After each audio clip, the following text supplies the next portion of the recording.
Alright friends, now we have come to the charAt method. I previously showed how we can take a single character from the user when I define char. Now I will demonstrate how to access a character from a string. So the idea is we can print a character at a specific index.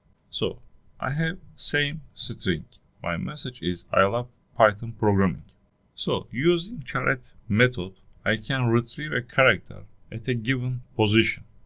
I mean, in the string has sequences of characters, and then the first character is at index 0, and the second at index 1, and my third character is at index 2, and so on.